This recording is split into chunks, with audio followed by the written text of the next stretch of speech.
Veg pulao everybody knows how to make, but with my recipe video, you can make non-sticky perfect veg pulao for lunch in 15 minutes, that too in cooker. Watch my video fully to cook grainy pulao rice in pressure cooker. With my detailed recipe today, you will make vegetable pulao much more tastier than veg biryani at home. Hi all, welcome back to Mano Cooks. I'm Mano and let's get started.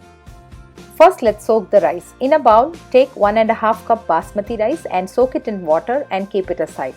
You can soak the rice for 20 to 30 minutes for this recipe. So before you start cooking, you can soak the rice and start with the next step. Now let's take a pressure cooker and let's add 2 tablespoon oil and 2 tablespoon ghee to that, and let's heat that in medium flame. Adding ghee definitely enhances the flavor, so please do try to add that. Once it is little hot, let's add few broken cashews to that and let's brown them. Making perfect veg pulao in pressure cooker is little tricky, but it can be done with perfection with my tips, so keep watching. Now that the cashews are brown, let's take them out and keep it aside. Now to the hot oil, let's add few garam masalas. Add 1 bay leaf, 2-inch cinnamon stick, 1 dry red chili, 1 star anise, followed by 4 cloves and few whole peppercorns and 2 to 3 green cardamom.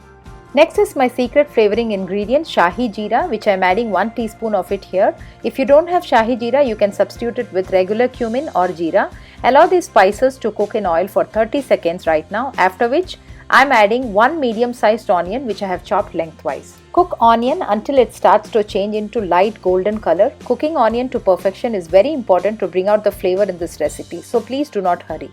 Let onion cook until it starts to caramelize and change to light golden color. So right now let's add 1 tablespoon ginger garlic paste here. After adding this, we have to cook this until the raw smell goes off. It might take 1 or 2 minutes. It might seem to stick at the bottom at this stage, but do not worry, keep stirring continuously and cook. Once the raw smell goes off, let's add 6 green chili. You can cut the green chili in half and add them to this. If you want this to be more spicy, adjust green chilies according to your preference. Once green chili is also cooked in oil for few seconds, let's add 1 potato which I have chopped in big pieces, as you can see. Keep the potatoes little bigger in size because they might get mushy if they are small. Let's cook potato first for 2 to 3 minutes in this oil. After 3 minutes, let's add half cup beans that I have chopped into inch long pieces. Along with that, I am adding half cup chopped carrot, and let's add salt required for this dish.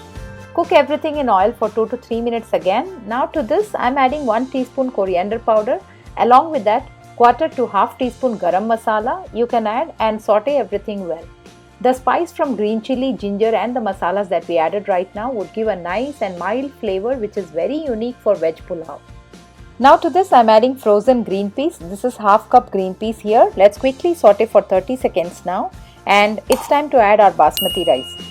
Let's wash the rice well and add the rice without any water to this, and slowly and gently we'll saute the rice in oil for 3 minutes.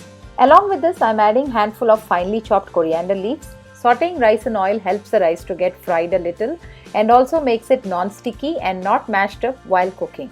But remember to gently mix as rice is already soaked and we do not want the rice to be broken while doing this.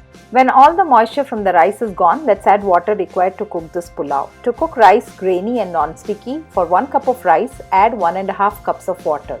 That's my best proportion of rice and water for making perfect veg pulao in pressure cooker. That means 1.5 cups rice, I'm adding 2/4 cup water. Mix everything once, and to this now I am adding juice of half a lemon. Adding lemon brings a nice bright color and also it helps to keep rice grainy.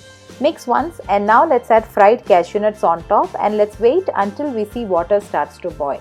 Now as you can see, water is starting to get a boil. In this stage, let's close the lid and put the whistle and cook this exactly for 1 whistle on medium flame. Once we get 1 whistle, turn off the flame and let's take the pressure cooker off the stove and keep it in a different place and allow the steam to release naturally. Once the steam is released naturally, let's open the pressure cooker and you can see yourself how grainy and perfect this veg pulao looks. Now the key point, when you fluff the rice, just gently insert a spoon from the side of the cooker and gently bring the rice to top. Remember not to hurry. Slowly do it as how I am doing it right now, as that helps the rice to fluff but not break. You can see each grain is perfect and non-sticky and at the same time cooked to perfection, and all the veggies are holding their shape but cooked well, and the color and the aroma once you open the pressure cooker would be really amazing and tempting. With this, you can make a curd raita or have it with my evergreen recipe of veg korma, which I'll share the link in the description and also at the end of this video. Just click and watch it right now and enjoy restaurant style, much tastier veg pulao than veg biryani right at your home. Also, if you like this video, please leave a thumbs up and subscribe to Manu Cooks to watch more such easy recipes. And click on any of the video on the screen to watch them right now.